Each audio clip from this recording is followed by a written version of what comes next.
സിനിമയിലൂടെ പ്രസിദ്ധിയായ പെൺകുട്ടിയുടെ വിവാഹത്തിനെതിരെ കേസ്. ഭർത്താവിനെതിരെ മധ്യപ്രദേശ് പോലീസ് കേസ് രജിസ്റ്റർ ചെയ്തു.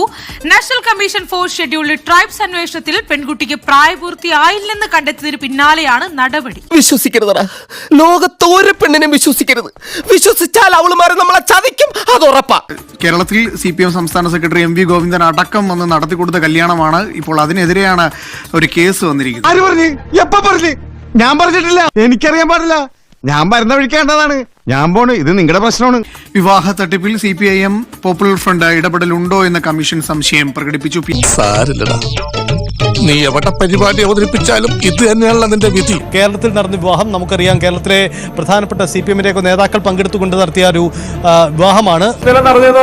ആ സമയത്ത് ഒരു മാസ് റോളിലാട്ടം വന്നേ അതൊക്കെ പോയി. അത് സ്വാഭാവികമായും ഒരു പുതിയ വിവാഹത്തിലേക്ക് പോവുകയാണ്. മൈനറായ പെൺകുട്ടിയാണ് എന്ന കണ്ടെത്തലാണ് ഉണ്ടായിരിക്കുന്നത്. അതിന്റെ അടിസ്ഥാനത്തിലുള്ള പോക്സോ നിയമപ്രകാരമുള്ള നടപടിക്രമങ്ങളിലേക്കാണ് പോകുന്നത്. തല പോകുന്ന കേസാണ്.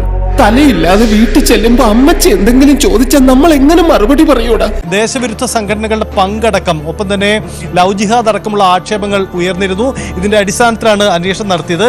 എന്തായാലും ഒരു പ്രധാനപ്പെട്ട കണ്ടെത്തലുള്ളത് ഈ പെൺകുട്ടിയുടെ ജനനരേഖ വ്യാജമായി തയ്യാറാക്കിയതാണ്.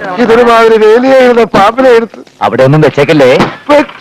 ഇവർ കൊണ്ടുവന്ന ജനന സർട്ടിഫിക്കറ്റ് വ്യാജമാണെന്നും കമ്മീഷന്റെ അന്വേഷണത്തിൽ കണ്ടെത്തിയിട്ടുണ്ടായിരുന്നു. ഇതിന്റെ അടിസ്ഥാനത്തിലാണ് ഇപ്പോൾ പോക്സോ കേസ് രജിസ്റ്റർ ചെയ്തിരിക്കുന്നത്. തീയുടെ ഉത്തരവാദിത്വം നമ്മൾ ഏറ്റെടുക്കണോ അതോ മന്ത്രിമാരെ നിഷേധിക്കണോ? എന്തിനും ഞാൻ തയ്യാർ. ഏറ്റെടുത്ത കുഴപ്പമെന്താ? ശാസ്ത്രീയമായിട്ട് അടിവശമില്ലാത്ത വെറും കർഷക തൊഴിലാളികൾ അവര്. ഇടിക്കൊരു മയം ഉണ്ടാവില്ല. അയ്യോ, എന്നാ അത് വേണ്ട, നിഷേധിക്കാം.